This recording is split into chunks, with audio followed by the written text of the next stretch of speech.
اعوذ باللہ من الشیطان الرجیم، اور اس کے بعد بسم اللہ الرحمن الرحیم سے فرمائی ہے۔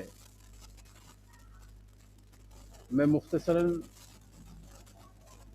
اعوذ باللہ جسے تعوذ کہا جاتا ہے اور بسم اللہ الرحمن الرحیم جسے تسمیہ کہا جاتا ہے اس کے بارے میں مختصراً عرض کروں گا۔ اعوذ باللہ من الشیطان الرجیم بھی قرآن کریم کا جز ہے۔ ایک مقام پر ارشاد فرمایا گیا فَإِذَا قَرَأْتَ الْقُرْآنَ فَاسْتَعِذْ بِاللَّهِ مِنَ الشَّيْطَانِ الرَّجِيمِ، اور بسم اللہ الرحمن الرحیم کے بارے میں ارشاد فرمایا گیا کہ یہ سورہ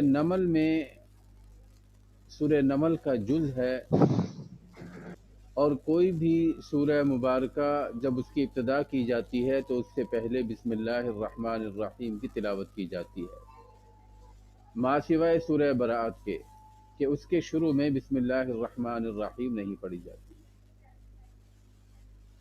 بسم اللہ الرحمن الرحیم، بسم اللہ، اس میں 3 کلمات ہیں، با، اسم اور اللہ۔ با یہاں پر مصاحبت کے لیے بھی ہے، استعانت کے لیے بھی ہے،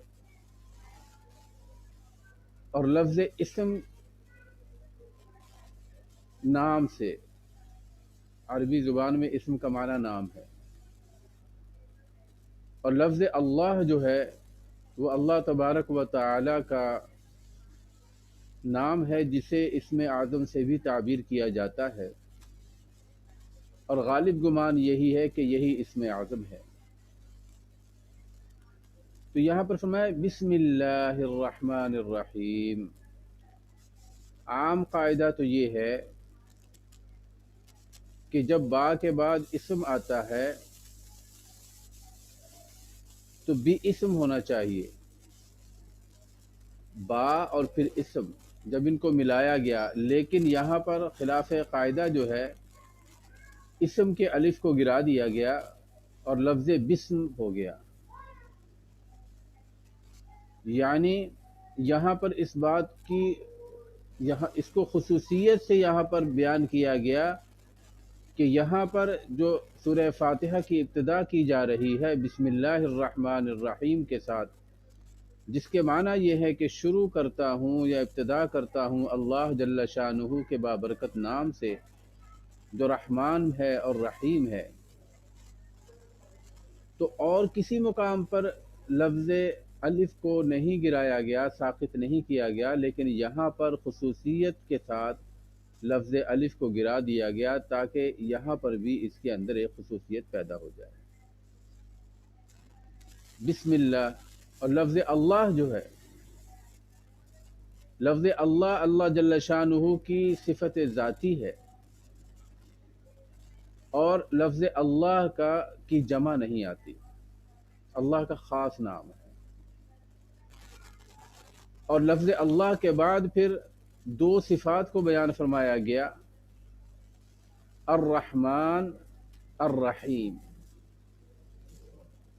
اور اس کی تفسیر میں حضرات مفسرین کرام فرماتے ہیں، فرمایا کہ الرحمن یہ عامت الرحمت ہے، یعنی اس میں رحمت عام ہے، تمام مخلوقات کو شامل ہے، خواہ وہ جن و انس ہوں، مسلمان ہوں، کافر ہوں، حیوانات ہوں، نباتات ہوں، جمادات ہوں، اور یہ خاص اللہ جل شانہ کی صفت ہے کہ یہ صفت انسان میں سے کسی میں نہیں پائی جا سکتی، اور اسی لیے فرمایا گیا کہ جب کسی کا نام عبد الرحمن یا فضل الرحمن یا اس مناسبت سے رکھا جائے تو پھر اگر اسے صرف رحمان کہہ کر پکارا جائے تو یہ مناسب نہیں ہے، پورے نام سے پکارا جائے۔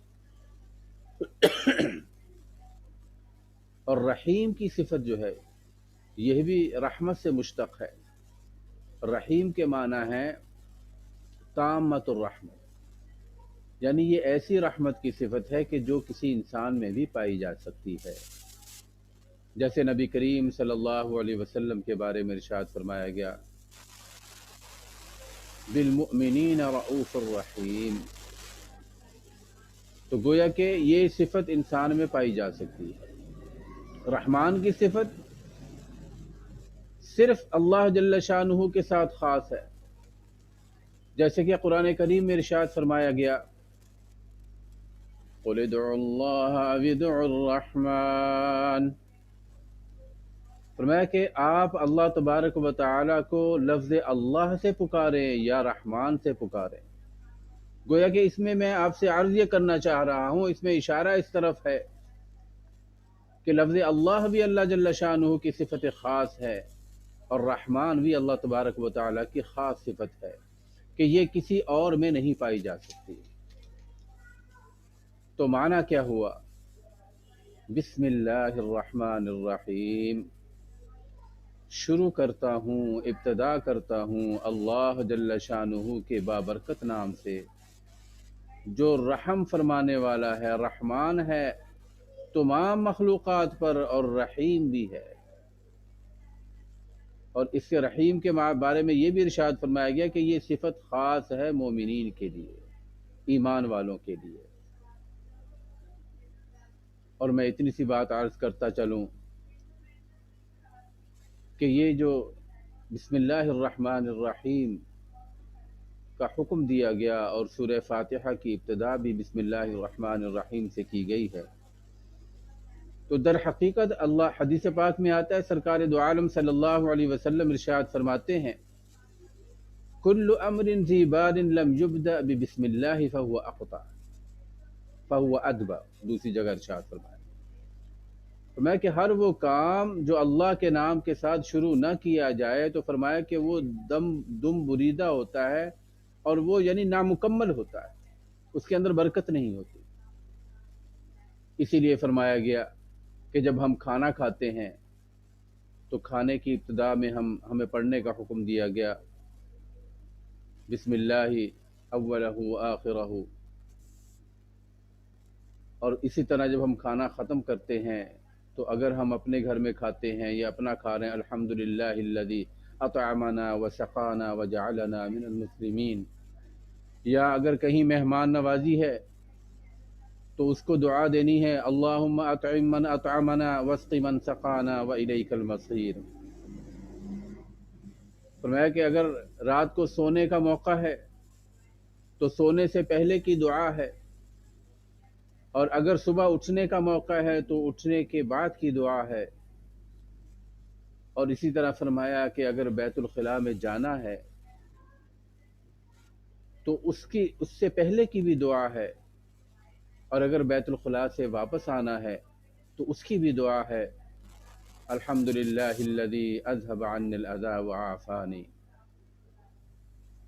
تو میں عرض یہ کر رہا ہوں، میرے عرض کرنے کا مقصد یہ ہے کہ جب ہم نے ہر کام کی ابتدا اللہ کے بابرکت نام سے کی ہے، گھر سے نکلتے ہوئے اللہ جل شانہ کے نام سے ہم گھر سے باہر نکلے ہیں، اور جب گھر میں داخل ہو رہے ہیں تو اس کی جو مسنون دعا ہے اسے پڑھتے ہوئے ہم اندر داخل ہو رہے ہیں، تو فرمایا کہ اس کی برکت سے ایک وہ عمل جو ہر انسان کر رہا ہے، وہ عمل جو ہے اللہ تبارک و تعالیٰ کے نام کی برکت سے وہ دین کا حصہ بن جاتا ہے۔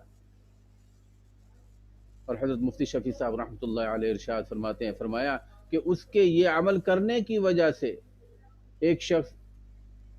ہر شخص کھانا کھاتا ہے، ہر شخص سوتا ہے، ہر شخص اٹھتا ہے، ہر شخص باہر جاتا ہے، لوگوں سے ملتا ہے، ملاقات کرتا ہے، برتن کو ڈھانپنے کا حکم ہے، لیکن اگر ایک شخص نے اللہ کے نام سے ہر عمل کیا ہے تو وہ گویا کہ اس کی پوری زندگی جو ہے وہ دین کا حصہ بن جاتی ہے۔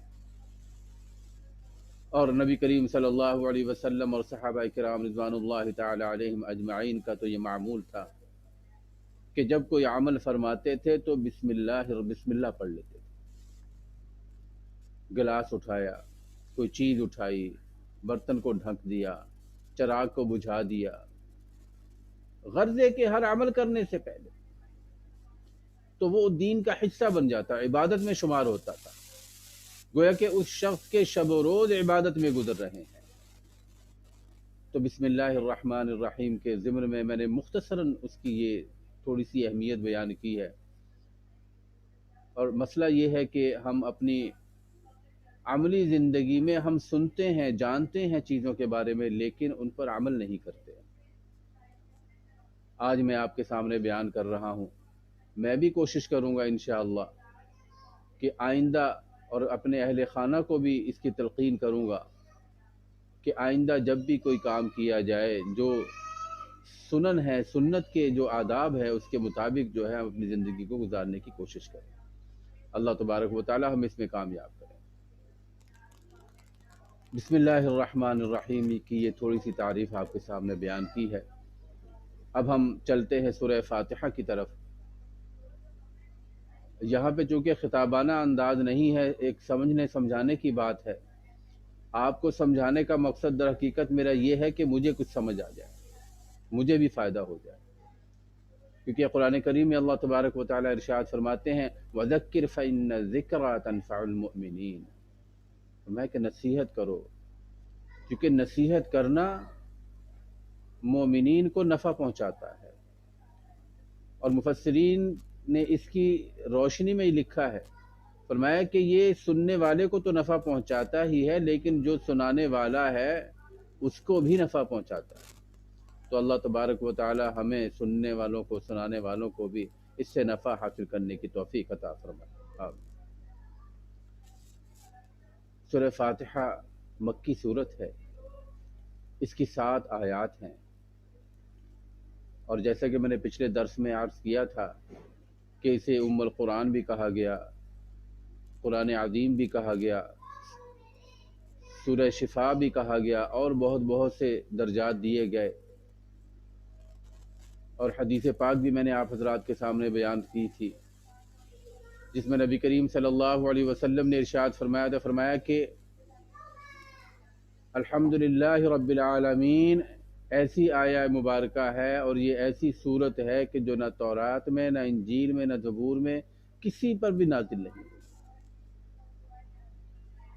تو آج ہم سورہ فاتحہ کی ابتدا کرتے ہیں۔ الحمدللہ رب العالمین، الحمدللہ تمام تعریفیں، الحمد پر جو الف لام ہے اس میں تمام تعریفیں شامل ہو گئی۔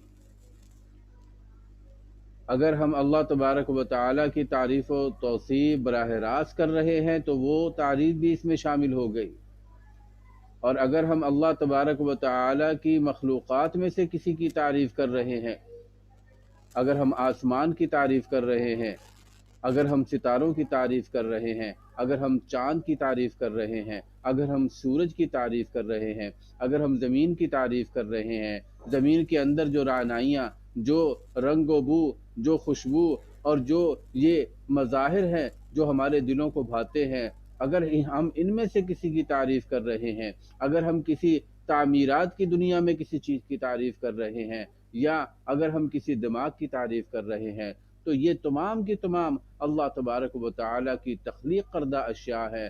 تو گویا کہ ہم اللہ تبارک و تعالیٰ کی تعریف کر رہے ہیں۔ تو فرمایا الحمدللہ رب العالمین، تمام تعریفیں اللہ تبارک و تعالیٰ کے لیے ہیں، للہ اللہ جل شانہ کے لیے۔ اور پھر آگے پروردگار عالم کی صفت کو بیان فرمایا جا رہا ہے، فرمایا کہ یہ تعریف اللہ تبارک و تعالیٰ کی کیوں کی جا رہی ہے، کس وجہ سے ہے؟ فرمایا رب العالمین، جو پالنے والا ہے تمام جہانوں کا، عالم جن کو بھی پالنے والا ہے، عالم انس کو بھی پالنے والا ہے، اور عالم ملائکہ کو بھی پالنے والا ہے، اور اس کے علاوہ بھی جتنی عالم ہیں اس عالم کے ما سوا، ان تمام کو پالنے والا ہے۔ صحابہ کرام رضوان اللہ تعالی علیہم اجمعین میں سے ایک صحابی فرماتے ہیں، فرمایا کہ اس عالم جیسے 40,000 عالم اور ہیں، اور ایک اور تابعی یہ بات فرماتے ہیں، فرمایا کہ 80,000 کے قریب ہے۔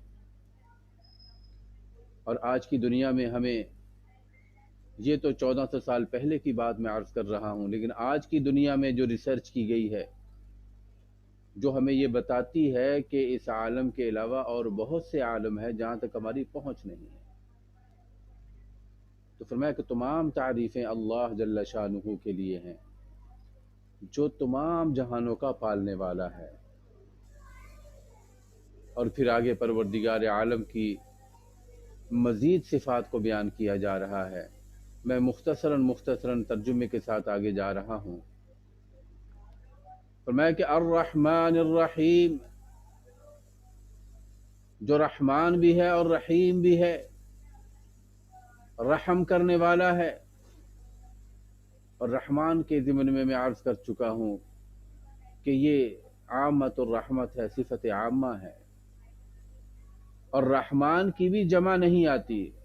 جیسے لفظ اللہ کی جمع نہیں آتی، ایسے رحمان کی جمع بھی نہیں آتی، چونکہ یہ ذات باری تعالی کے ساتھ مخصوص ہے۔ تو فرمایا الرحمن، جو نہایت رحم والا ہے، الرحیم، اور رحیم بھی ہے۔ ایسی رحمت جو رحمت کاملہ ہے، مکمل ہے۔ تو گویا کہ ترجمہ یوں ہوا، تمام تعریفیں اس ذات باری تعالی کے لیے ہے، اللہ جل شانہ کے لیے ہیں، جو تمام جہانوں کے پالنے والے ہیں، اور جو رحمان بھی ہے اور رحیم بھی ہے۔ اور پروردگار عالم نے اپنی صفات میں سے ان دو صفات کی طرف اشارہ فرما کر اور انہیں یہاں پر بیان کرنے کے بعد گویا کہ اس امر کی جانب ہمیں متوجہ فرما دیا کہ در حقیقت اس کائنات کی جو تخلیق کی گئی ہے وہ کسی احتیاج کی وجہ سے نہیں ہے۔ اللہ تبارک و تعالی کو اس کائنات کی ضرورت نہیں تھی، بلکہ صرف اور صرف اللہ تبارک و تعالی نے اپنی رحمت اور اپنی محبت کی وجہ سے اس کی تخلیق فرمائی۔ ما نبودی متقاضا ما نبود، ما نبودی متقاضا ما نبود، لطف تو نہ گفتہ ما می شنود۔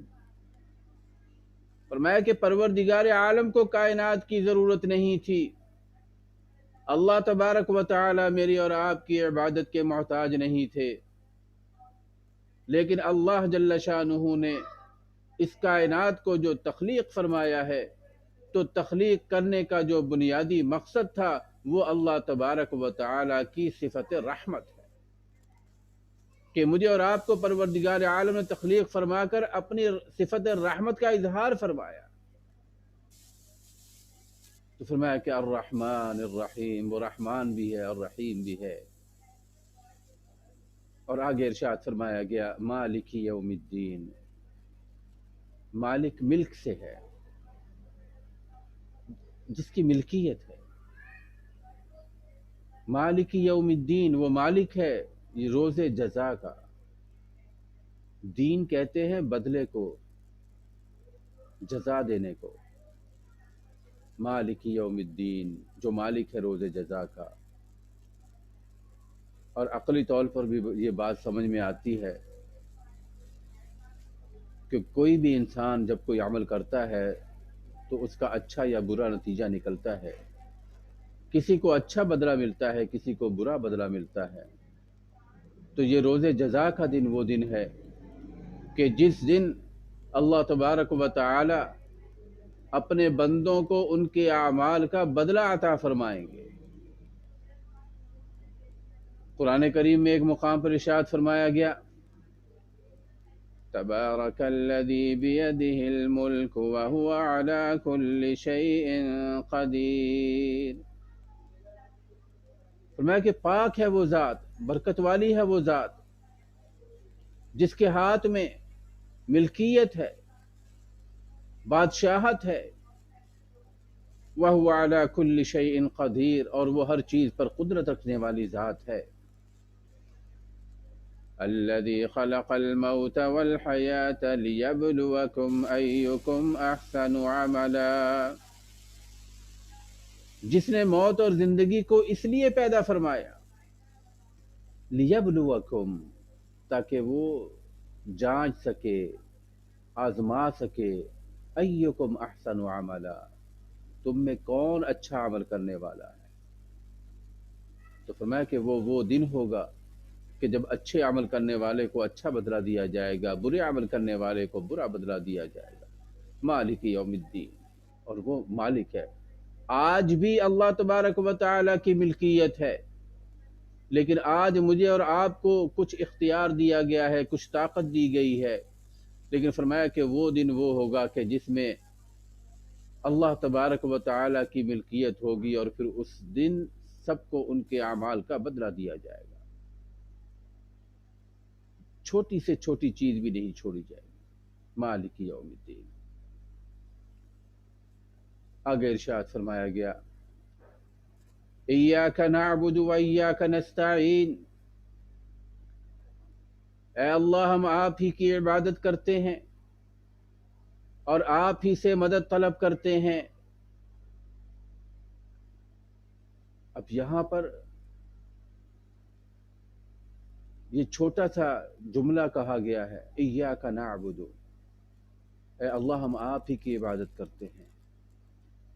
یہ جملہ کہنے کے بعد ہر چیز کی نفی کر دی گئی۔ اگر اس کے معنی میں غور کیا جائے،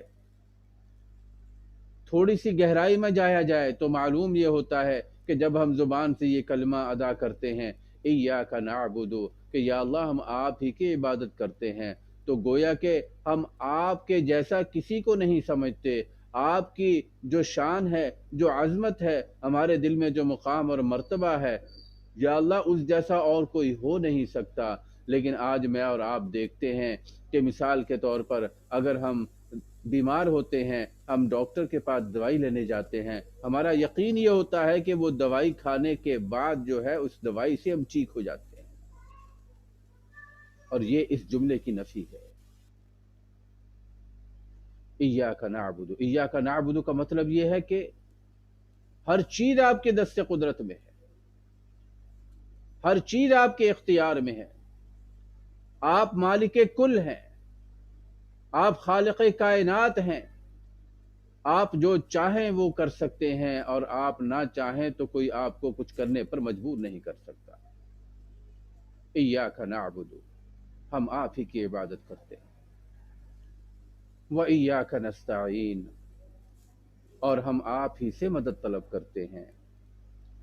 یہ بہت گہرے کلمات ہیں، بہت ان کا مفصل ان کے اندر ایک معنی پنہا ہے، جسے مختصر الفاظ میں بیان کرنے کی کوشش کروں گا، لیکن اس وقت چونکہ وقت کی قلت ہے، آئندہ درس میں انشاءاللہ اس آیہ مبارکہ کے ضمن میں آپ حضرات کی خدمت میں کچھ باتیں عرض کروں گا۔ لیکن آج ہم نے سورہ فاتحہ کے ابتدائی 3 آیات کا ترجمہ پڑھا۔ الحمدللہ رب العالمین، کہ تمام تعریفیں اللہ جل شانہ کے لیے ہیں۔ الرحمن الرحیم، جو رحمان بھی ہے اور رحیم بھی ہے، یعنی اس کی صفت عامہ بھی ہے اور صفت تامہ بھی ہے، جو عام کو بھی، عام بھی اس میں شامل ہیں، خواہ وہ مسلمان ہو یا کافر ہوں، اور اسی طرح مومنین کے لیے بھی صفت رحیم خاص ہے۔ مالک یوم الدین، جو روز جزا کا مالک ہے، جس دن ہر چیز جو ہے فنا ہو جائے گی اور اس کے بعد پھر دوبارہ اٹھایا جائے گا۔ تو انشاءاللہ آئندہ درس میں ایاک نعبد و ایاک نستعین کے ضمن میں چند باتیں عرض کروں گا۔ اللہ تبارک و تعالی مجھے آپ کو، ہم سب کو جو سنایا اس پر عمل کرنے کی توفیق عطا فرمائے، اور نبی کریم صلی اللہ علیہ وسلم کے طریقے کے مطابق اپنی زندگی کو گزارنے کی توفیق عطا فرمائے۔ دعا فرما لیں۔ ابھی تو ٹائم ہے احتشام، ابھی تو مجھے کہا گیا کہ شاید نہیں 40 منٹ کا ہوتا ہے، ابھی تو 10:25 ہوا ہے نا، ابھی تو 15 منٹ باقی ہیں۔ اچھا ٹھیک ہے، چلے ٹھیک ہے۔ آپ کے سامنے بھی آ رہا ہوگا، آپ کے سامنے بھی آ رہا ہوگا۔ ہاں، اس میں 30 منٹ کا ٹائم دیا ہوا تھا انہوں نے۔ ٹھیک نہیں ہے، 40 منٹس کا ہوتا ہے۔ اچھا چلیں پھر شروع کرتے ہیں انشاءاللہ پھر اسی سے۔ ہاں، فرمایا ایاک نعبد و ایاک نستعین، ہم آپ ہی کی عبادت کرتے ہیں اور آپ ہی سے مدد طلب کرتے ہیں۔ لیکن آج میں اور آپ دیکھتے ہیں کہ ہمارے معاشرے میں، ہمارے ارد گرد، بلکہ ہمارے اندر بھی بہت سی چیزیں ایسی پائی جاتی ہیں کہ جو ہمارے اس عقیدے کی نفی کر رہی ہوتی ہیں۔ ہماری روزمرہ کی گفتگو میں ہمارے اس عقیدے کا اظہار نہیں ہو رہا ہوتا۔ ہم کہتے ہیں ہم نماز پڑھ رہے ہیں، لیکن ہمارا انہماک جو ہے